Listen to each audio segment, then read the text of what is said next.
Drew, did you see Top Gun Maverick when it came out? I did, in theaters. Yeah, what did you think of Glenn Powell in that movie? Low-key forgot he was in it. But, like, do you remember when you were watching this being like, oh, I liked, what was his name? Hangman? I think his name was Hangman in that movie. I'll believe you. Did you like him, or were you like, oh, he was just a character?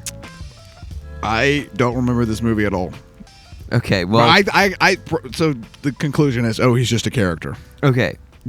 So are you surprised now that he is, like, the leading man in multiple movies? I mean, not really. Okay. I think he's attractive. Do you think he's No, I have more. Hold on. You comment a lot. A lot on how a man looks. I just leave it at attractive. No, I think he's attractive and he has a reasonable amount of talent. So it's like... Yeah. I mean, like, action star, very... he's very fit. Very fit, very, very buff man. His biceps are huge in this movie. Okay. Yeah, they are. He has freaking abs, too. Yeah, so it's like no surprise that... I don't know if he has, like, the acting chops of, like, a Miles Teller. Okay. Yeah, that's super fair. But I think he can hold his own. I think he's, like, maybe trying to, I don't know, be a little bit marketed as, like, the new Tom Cruise a little bit. Yeah, definitely. I agree. Or, like, that's the vein. I don't know if that's necessarily true, but also he was in Top Gun. So, like, there's a little bit of connection there. I'm just curious because I've seen commentary of, like, why is Hollywood forcing Glenn Powell up there? I didn't know if you felt the same way of, like, they're probably just propping him up, or, like, no, he's kind of earned his leading roles like he does in this movie, in Running Man. I was about to say I don't think he's being propped up, but I mean maybe he is. Well, honestly, I thought his performance was fine in Running Man. So it's like I think he's an action star.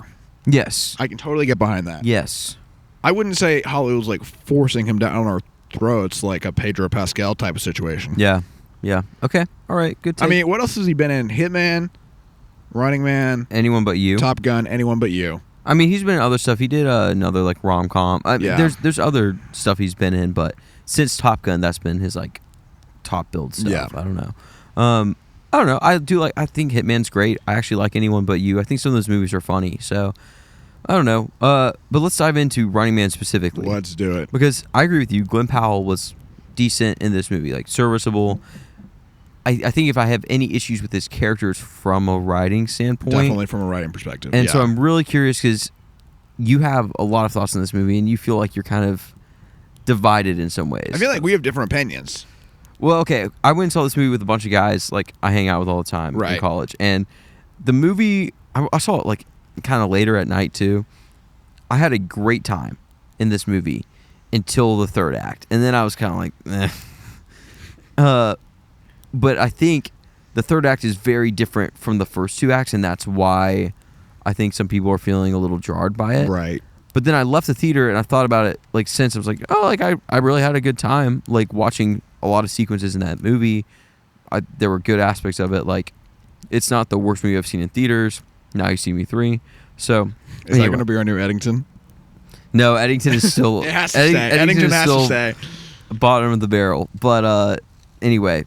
I don't know. I have a slightly positive view of this movie, but it is like I will probably never watch this movie ever again. I don't think I'm ever going to watch this movie again. But tell me what you didn't like about it first from like a non-spoiler standpoint, because we need to get into the spoiler talk when we get into kind of what's interesting about this movie. Right. So I didn't like... I mean, look, I thought the movie was fine. Mm-hmm. I thought a lot of the performances were way over the top and kind of campy. Mm-hmm. Like Josh Brolin and Coleman Domingo specifically. I honestly thought Coleman Domingo was kind of watchable, but I mean, yes, they were campy. It just felt like they watched Caesar Flickerman in the Hunger Games, and they're like, I'm going to do that, but at 11. Yeah, like this is a dystopian world. Right. And so it definitely feels a little bit like, kind of like Hunger Games, or kind of like some of these other dystopian worlds that are like more comedic. I don't know. And like this lighter. book, the book did come out way before Hunger Games, so we're not. I'm not saying they're copying, but I think Caesar Flickerman's performance is very iconic, and it felt like Coleman Domingo just kind of copy and paste. Yeah. And then I think the writing as a whole is just not good. Yeah, I think the scenes that were really like just not great. One of them was really early on when, well, maybe I should say this for spoiler talk. I don't know. There were just multiple scenes where it really felt like the acting was mid, the writing was mid. It's really clunky. And then there were some scenes that I thought like were really fun action sequences. I thought all the scenes where he's escaping, which is in the trailer, but like all the scenes where he's escaping were actually kind of fun. So I don't know. But yeah, no, I definitely agree. Some of the performances and writing is just like really flat. And I think this is my biggest problem of this movie. This is an Edgar Wright movie. Yeah. This does not feel at all like this guy made Baby Driver. Yes. Like, and I think there's Scott Pilgrim. There's a lot of problems with like the Baby Driver plot in general, but I think if you look at the way it's edited and just like the vibe of the movie, no, the style is like up here. So epic. Yeah, this movie felt very safe, had very little style, and was just. I'm like, bro, if it's a bad plot, fine, but make it at least fun to watch. No, I think, Edgar Wright, I don't know what he was trying to do here, but it kind of felt like he was phoning it in. It did feel like kind of on autopilot. Yeah, no, for sure. It compared to the rest of his filmography, which I haven't seen everything, but like, it just did not feel like it should have fit anywhere in this. Like, yeah, I mean, I don't know. You could have told me anybody directed this, I probably would have been like, yeah, just like some random dude directed this. Yeah, right. Makes sense for sure. Okay. Is there anything else you want to talk about before we dive into spoilers? Because I think we dive into spoilers, and then I do have one big positive. Yes. So I do want to get to that, but that requires some spoilers. So if you want to go see Running Man, I think it's a fine action movie. There are interesting things in this movie. Like there's some value in this movie. There is value in this movie. Yes. It's definitely not perfect. So if you're like, if you're a super big Edgar Wright fan, you're probably going to be disappointed.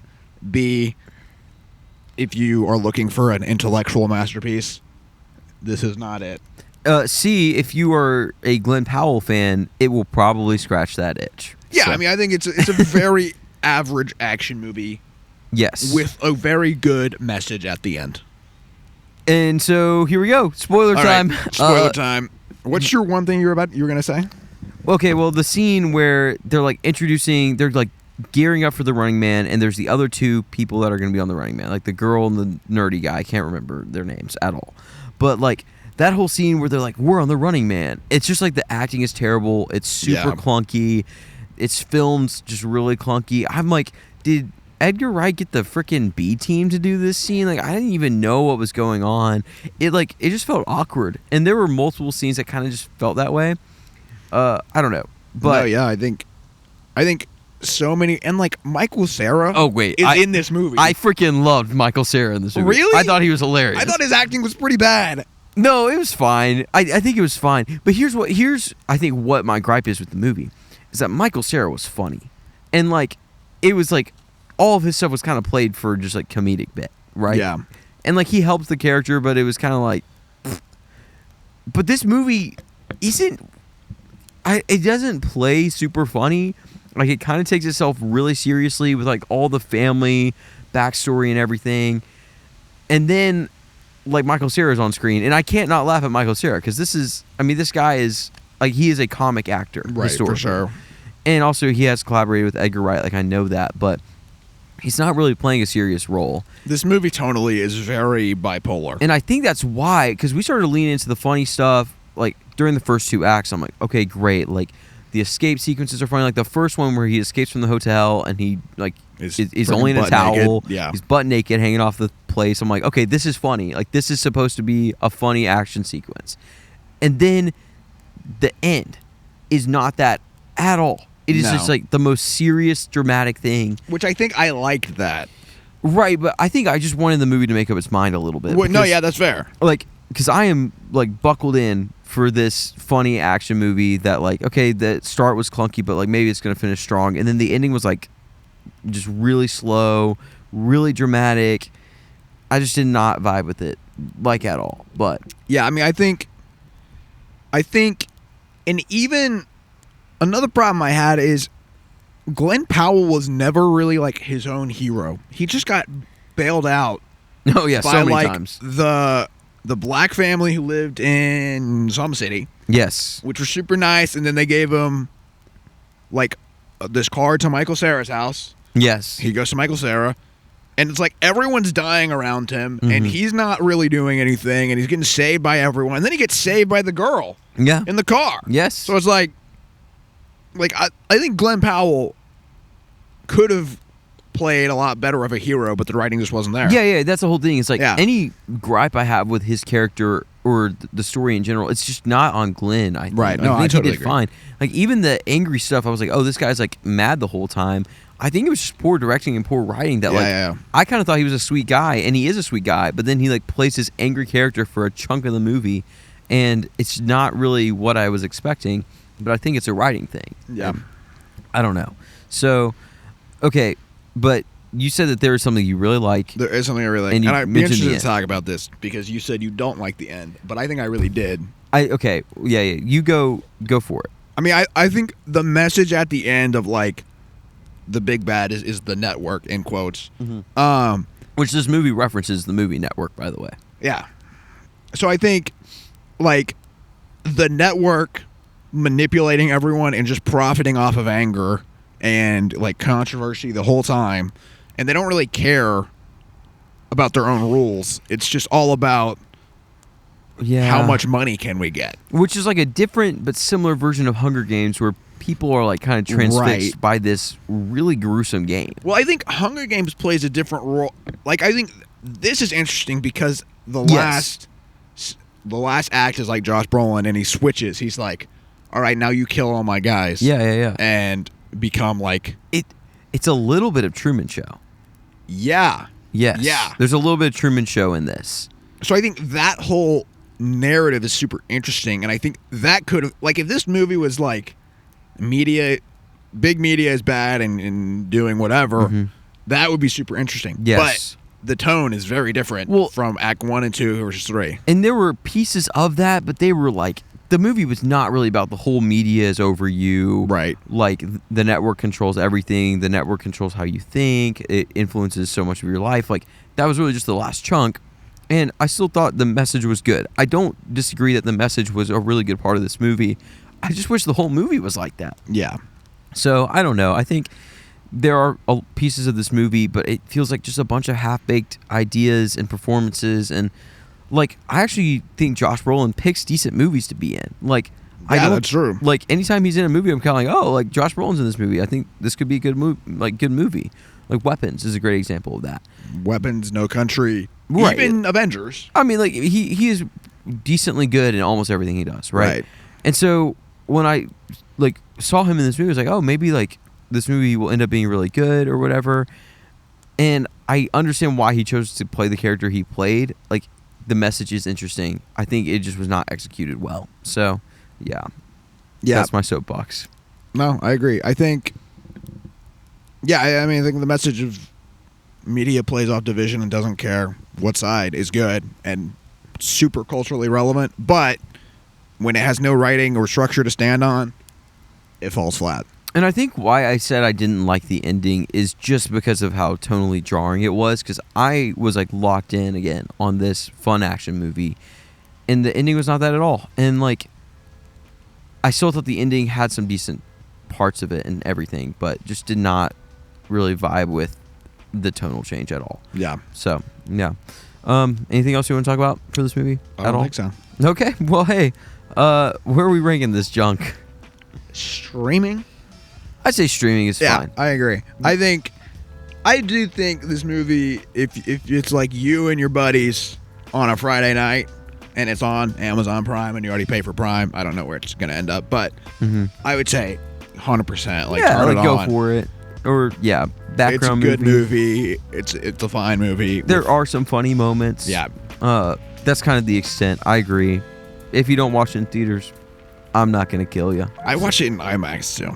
I was full, and not because I really wanted to, it was because like the only showing available was IMAX. Really?